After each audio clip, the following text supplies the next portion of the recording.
오늘은 호세아서 11장 함께 보겠습니다. 이 11장은 타락한 이스라엘 백성들이 어떻게 회복의 은혜를 받을 수 있는지를 설명해 놓았습니다. 호세아서가 두 파트로 나누어져 있어요. 1장에서 10장까지는 이스라엘 백성들의 타락입니다. 근데 11장부터 이제 마지막 14장까지는 이스라엘 백성들의 회복입니다. 그러면 회복이 어떻게 해서 일어날 수 있는가? 이제 그것을 1장에서 3장까지의 이 호세아와 고멜의 타락 이야기를 통해서 설명하고 있습니다. 고멜이 회복되는 과정 속에 하나님의 회복의 은혜가 어떻게 주어지는지를 이제 호세아를 통해서 설명하고 있는 것이 호세아라고 말할 수 있습니다. 이스라엘 백성들이 오랜 세월 우상숭배, 반역, 불순종, 타락으로 이 소생의 회복이 불가능한 것 같이 보입니다. 완전한 타락이에요. 돌아오기가 되게 어렵습니다. 그런데 이스라엘 백성들이 결론에 가보면 완전히 회복된 상태로 나옵니다. 그 이유가 변함없는 하나님의 사랑 때문이다라고 말씀을 하고 있습니다. 하나님의 포기하지 않는 끝까지의 사랑, 이것 때문에 이스라엘 백성들이 회복될 수 있었다. 이것을 호세아서가 설명을 하고 있어요. 이제 11장 오늘 본문에서 이 하나님의 사랑, 이스라엘 백성들을 향한 하나님의 은혜가 얼마나 큰지 세 부분으로 설명을 하고 있는데요. 과거에 베푸신 하나님의 은혜, 현재 베푸시고 계시는 하나님의 은혜, 미래에 베푸실 하나님의 은혜와 약속, 이렇게 세 부분으로 11장이 구성이 되어 있습니다. 첫 번째, 과거에 베푸신 하나님의 사랑이 얼마나 큰지를 살펴보겠습니다. 1절, 3절, 4절을 보면 과거형 동사가 나옵니다. 1절 보겠습니다. 이스라엘의 어렸을 때 내가 사랑하여 내 아들을 애굽에서 불러내었거늘, 이 불러내다가 과거형입니다. 그리고 3절에 가르치다가 과거형 단어입니다. 내가 에브라임의 걸음을 가르치고 내 팔로 안을지라도 내가 저희를 고치는 줄을 저희가 알지 못하였도다. 4절 보면 이끌다라는 단어가 과거형입니다. 내가 사람의 줄, 곧 사랑의 줄로 저희를 이끌었고, 그러니까 불러내다, 가르치다, 이끌다, 이 세 개의 과거형 동사를 통해서 하나님께서 이스라엘 백성들을 어떻게 사랑하셨는지 설명하고 있습니다. 애굽에서 불러내었어요. 그리고 하나님의 말씀을 가르칩니다. 양육하시는 거죠. 그리고 이끌어서 어디로 들어가게 하셨습니까? 젖과 꿀이 흐르는 가나안 땅으로 들어가게 하셨어요. 과거에 베푸신 하나님의 은혜가 얼마나 큰지를 기억하라는 것입니다. 여기가 회복의 출발점이에요. 느헤미야 9장을 저희들이 살펴보았잖아요. 지난달에. 에스라 선지자가 이스라엘 백성들을 수문 앞 광장에 모아놓고 말씀 집회를 열었습니다. 그러니까 말씀을 낭독하고 설명하자 백성들이 울어요. 회개하면서. 그리고 백성들의 대표자들이 나와서 기도합니다. 근데 기도의 내용을 보면 아브라함 때부터 지금까지 이스라엘의 반역과 불순종에도 불구하고 베푸신 하나님의 은혜를 감사하면서 찬양하고 고백하는 내용들이 나옵니다. 430년의 애굽의 정사리에서 하나님께서 구원하셨고, 홍해의 기적, 만나의 기적, 불기둥, 구름기둥으로 광야에 인도하셔서 젖과 꿀이 흐르는 가나안 땅을 주신 하나님의 은혜를 감사하고 찬양합니다. 그러면서 이스라엘 백성들이 끊임없이 우상 숭배하고 불순종하잖아요. 근데 하나님께서 오늘날까지 우리를 포기하지 않으셨고 버리지 않으셨다, 이렇게 고백하면서 찬양하고 감사합니다. 과거에 베푸신 하나님의 은혜를 기억할 때 우리는 하나님께 돌아갈 힘과 용기를 얻게 되는 것입니다. 탕자가 어떻게 아버지께 돌아갈 수 있었어요? 과거에 아버지의 집에서 아버지의 사랑받은, 은혜를 받은 그 기억을, 그것을 생각한 것이죠. 내가 돌아가도 하나님 아버지께서 나를 받아주실 것이다라는 그 사랑, 은혜를 기억하고 돌아가게 된 것입니다. 호세아가 어떻게 고멜이 어떻게 호세아 남편에게 돌아갈 수 있었어요? 호세아가 베풀어 준 그 사랑이 너무 컸기 때문에 고난 가운데서 호세아의 은혜, 사랑을 기억한 거죠. 우리도 과거에 베푸신 하나님의 사랑과 은혜를 기억해야 합니다. 하나님께서 예수님을 죽여서 그 목숨값으로, 피값으로 우리를 사서 하나님의 자녀 되게 해주셨어요. 이것보다 큰 은혜가 또 어디 있겠습니까? 우리가 이 은혜를 기억할 때 거기에서 죄가 중단되고요. 거룩한 삶을 살게 되고요. 또 하나님을 마음을 다해서 사랑하고 헌신하고 충성할 수도 있는 것입니다. 사도 바울이 목숨을 다해서 복음의 사명에 헌신했어요. 왜 그렇습니까? 자기는 교회를 핍박하고 예수 믿는 자들을 감옥에 가두고 때리고 죽이고 했는데 예수님께서 자기를 찾아오셨어요. 그리고 이방인의 사도의 직분까지 주셨습니다. 천지를 창조하신 하나님이 나를 기억해 주세요. 나는 예수 믿는 자를 죽이는데도 불구하고 그 사랑과 그 은혜를 체험한 만큼 헌신과 충성이 나오는 것입니다. 요한복음 12장을 보면 마리아의 300데나리온 헌신도 나오잖아요. 전 재산을 예수님께 깨워드렸어요. 왜 그렇죠? 요한복음 11장에서 오빠 나사로를 죽음에서 부활시켜 주신 그 은혜를 기억한 거죠. 하나님 베푸신 이 과거의 은혜를 기억하는 만큼 우리는 주님을 사랑할 수 있고 또 헌신할 수 있고 충성할 수 있는 것입니다. 두 번째, 하나님께서 현재 베푸시는 은혜를 살펴보겠습니다. 이스라엘의 과거에 하나님의 은혜가 너무 풍성했습니다. 1절에 봐보세요. 종을 아들로 삼아주신 은혜가 나옵니다. 1절 보세요. 이스라엘이 어렸을 때 내가 사랑하여 내 아들을 애굽에서 불러내었거늘. 이스라엘 백성도 430년간 노예였습니다. 근데 하나님께서 내 아들이라고 명칭을 해주세요. 하나님 아들 삼아주신 것입니다. 천지를 창조하신 창조주의 아들이 된 거예요. 엄청난 은혜죠. 그리고 젖과 꿀이 흐르는 가나안 땅도 기업으로 주셨어요. 야, 이 정도 은혜 받았으면 저 같으면 막 죽도록 충성하겠어요. 근데 이스라엘 백성들 너무 뻔뻔합니다. 하나님을 버리고요. 우상숭배해요. 금송아지, 바알, 아세라, 몰레, 일월성신. 이 우상도 너무 다양합니다. 하나님의 성전 안에다 우상의 신전을 만들고 창기의 집까지 만들어줍니다. 와, 대단해요. 2절을 봅니다. 선지자들이 저희를 부를수록 저희가 점점 멀리하고 달아나요. 회개하지 않고 바알들에게 제사하며 아로새긴 우상 앞에서 분향하였느니라. 와, 정말 대단한 죄악들입니다. 하나님의 과거에 베푸신 은혜가 너무 컸지만 거기에 비례해서 이스라엘 백성들의 타락과 불순종, 반역도 너무 컸고 풍성했습니다. 5절도 보세요. 또 다른 반역이 나옵니다. 저희가 애굽 땅으로 다시 가지 못하겠거늘 내게 돌아오기를 싫어하니 아수르 사람이 그 임금이 될 것이라. 아니, 고생하고 힘들면 하나님께 돌아오면 되는데 애굽으로 가요. 애굽 왕을 의지합니다. 그리고 아수르 왕을 의지해요. 아수르 왕을 자신의 왕으로 임금으로 삼습니다. 7절도 봐보세요. 내 백성이 결심하고 내게서 물러가나니. 와, 참 너무합니다 이거. 결심까지 해요. 결심까지. 막 결심하면서 하나님 버리고 우상숭배를 막 하면서 나 절대로 하나님 의지하지 않을 거야. 그리고 애국과 아수르로 달려갑니다.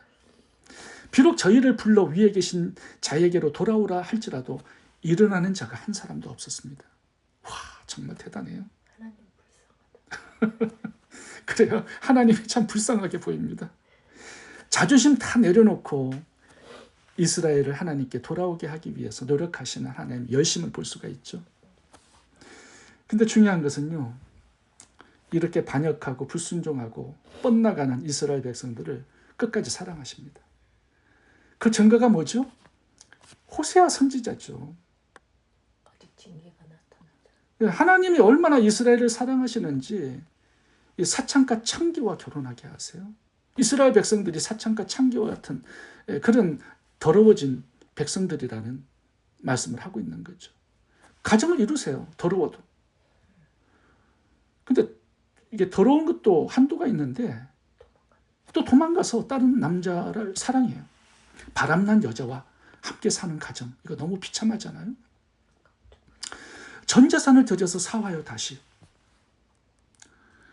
이 소문이 이스라엘 전체에 퍼져나갔을 겁니다. 얼마나 수치스럽고 부끄럽겠어요. 호세아가. 그래도 사랑하고 또 가정을 이룹니다. 하나님이 그렇게 하고 계시다라는 거죠. 내가 자존심이 상해도 수치와 부끄러움을 당해도 나는 너를 끝까지 포기하지 않고 사랑하겠다. 이것이 현재 베푸시는 하나님의 사랑과 은혜입니다. 가슴 아픈 사랑이죠.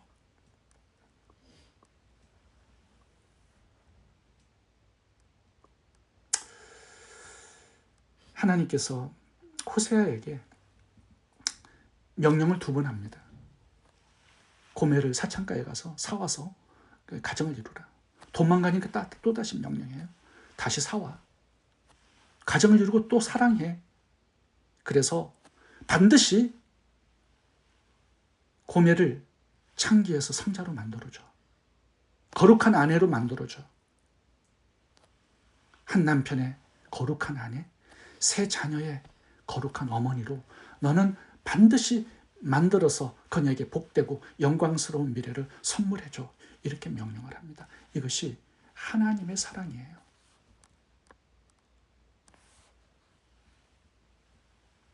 그 사랑을 과거에도 풍성히 받았고 현재 반역과 불순종, 우상숭배의 죄에 빠져서 살지만 결심하고 하나님을 떠나갔지만 하나님은 지속적으로 변함없이 이스라엘 백성들을 사랑하고 계시다라는 것입니다. 그 사랑을 기억하고 나에게 돌아와 주지 않겠니? 이렇게 말씀하고 있는 거죠. 3 번째, 미래에 베푸실 하나님의 은혜와 약속을 살펴보겠습니다. 이제 8절부터 마지막까지 보면 하나님께서 약속하시는 미래의 회복이 나옵니다. 과거에도 풍성한 은혜 베푸셨고 현재에도 베풀고 계세요. 그리고 미래에도 하나님께서 풍성한 은혜를 베푸시겠다고 약속하고 있습니다. 8절 읽어보겠습니다. 에브라함이여 내가 어찌 너를 놓겠느냐? 이스라엘이여 내가 어찌 너를 버리겠느냐? 내가 어찌 아마드같이 놓겠으며 어찌 너를 스보임같이 두겠느냐? 내 마음이 내 속에서 돌아서 나의 긍휼이 온전히 불붙듯 하도다. 여기에 아마드 스보임이라는 도시 이름이 나옵니다. 하나님께서 창세기 18장에 소돔과 고모라 성을 유황불로 멸망시킬 때 그 옆에 함께 멸망한 도시 이름이 아드마 그리고 스보임입니다. 원래는 5개 도시를 멸망시킬 계획을 가지고 계셨어요. 소돔, 고모라, 마드마, 스보임, 소알. 근데 소알은요, 롯과 2 자녀가 그 성으로 도망갔기 때문에 그 성을 멸하지 않으셨습니다. 하나님께서 이스라엘 백성들에게 약속하고 계세요. 내가 소돔, 고모라, 아마드, 스보임 이 도시들과 같이 너를 멸망하도록 내버려 두지 않겠다. 왜?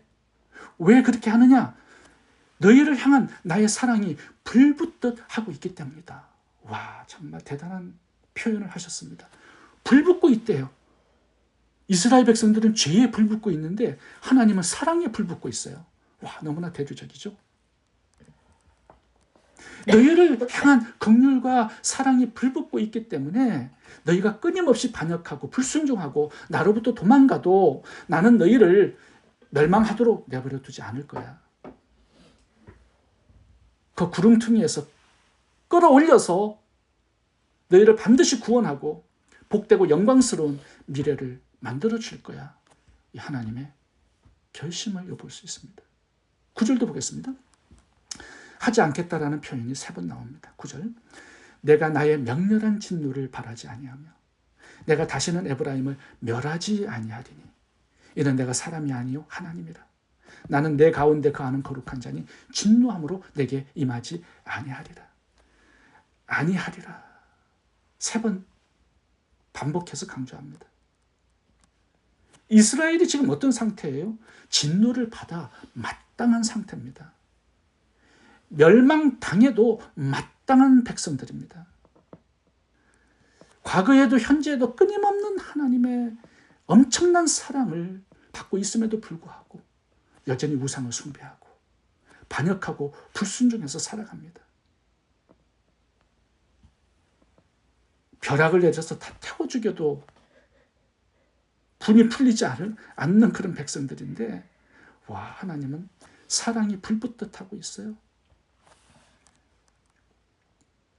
구원의 은총을 반드시 베풀 것이다. 이렇게 미래형 동사를 사용해서 약속하고 있습니다. 10절도 보면 미래에 대한 약속입니다. 10절 읽어보겠습니다. 저희가 사자처럼 소리를 발하시는 여호와를 쫓을 것이라. 여호와께 소리를 발하시면 자손들이 서편에서부터 떨며 오되 저희가 애굽에서부터 새같이 아수르에서부터 비둘기같이 떨며 오리니 내가 저희로 각 집에 머물게 하리라. 나 여호와의 말이니라.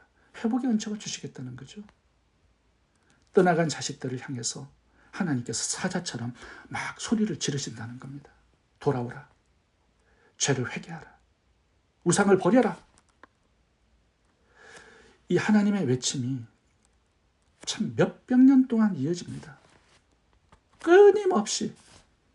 그런데 하나님의 이 메시지가 헛되이 땅에 떨어지지 않았습니다. 어느 날 집으로 돌아오는 백성들이 생겼어요. 땅 끝에서부터 하나님께로 돌아오는 그런 백성들이 많을 것이다. 이렇게 약속하고 있습니다.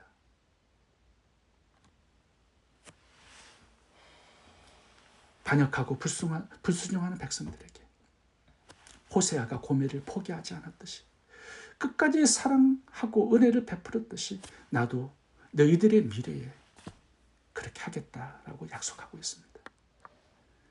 호세아가 고멜의 삶을 복되고 영광스럽게 만들어 주었듯이 나도 너희들에게 회복의 은총을 주겠고 너희들의 미래를 복되고 영광스럽게 만들어 주겠다. 이렇게 약속을 하고 있는 것입니다. 4절 한 구절 더 살펴보겠습니다. 여기 보면 또 하나님의 은혜를 잘 표현한 구절이 나옵니다. 4절 보세요. 사람의 줄, 곧 사랑의 줄로 이끄셨다. 내가 사람의 줄, 곧 사랑의 줄로 저희를 이끌었고 저희에게 대하여 그 목에서 멍에를 벗기는 자같이 되었으며. 여기 사람의 줄, 사랑의 줄이라는 표현이 나오죠. 애완용 이 개에 줄을 메어서 이제 주인이 함께 동행하지 않습니까? 이제 개가 딴 길로 나가거나 이제 말을 듣지 않으면 줄을 잡아당깁니다.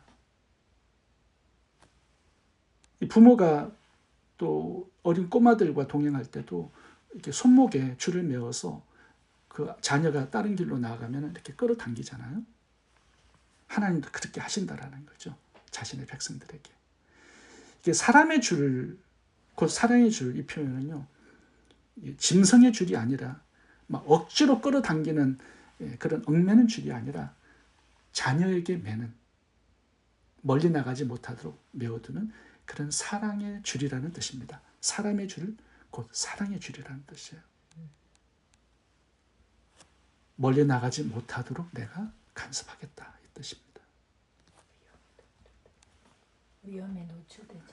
위험에 노출되지 않도록, 끝까지 사망의 길로 가지 않도록 하나님께서 끌어당기시겠다라고 약속하고 있는 것입니다. 과거에도 그랬고 현재에도 그렇게 하고 있고 미래에도 하나님 그렇게 하실 것이다 약속하고 있는 거죠. 이 이끌다라는 단어가 신약에도 한번 나옵니다. 요한복음 12장 32절에서 나와요. 읽어보겠습니다. 내가 땅에서 들리면 모든 사람을 내게로 이끌겠노라. 이제 이끌다 이 단어가요. 예수님께서 십자가에 죽으시고 부활하신 다음에 당신의 백성들을 구원의 길로 이끄시겠다라는 뜻입니다. 그러니까 우리가 주님의 이 구원의 이끄심에 이끌려온 사람들이에요. 우리를 끌어당겨 주셨습니다. 그리고 이제 사랑의 줄로 딱 잡아 매신 것입니다. 멀리 나가면 계속 잡아당기세요. 그래서 이 요한복음 12장 32절에 이끌겠노라 이 단어가요. 진행형으로 나옵니다. 한 번이 아니라 계속 그렇게 하시겠다라는 거예요. 하나님께서는 과거에 풍성한 은혜를 베푸셨습니다. 현재에도 그 풍성한 은혜를 베풀고 계십니다. 그리고 미래에도 과거와 현재에 그렇게 하듯이 풍성한 하나님의 은혜를 베푸시겠다고 약속을 하고 있습니다. 이 하나님의 은혜를 우리가 생각하고 기억하고 마음에 품을 때 우리는 하나님께 돌아갈 수 있고요. 마음을 다해서 하나님을 사랑하고 예배하고 섬기고 헌신하고 충성하는 하나님의 백성들이 될 수 있습니다. 하나님의 과거의 은혜, 현재의 은혜, 또 미래에 베푸실 은혜의 약속을 늘 기억하고 살아갈 수 있기를 바랍니다. 기도하겠습니다.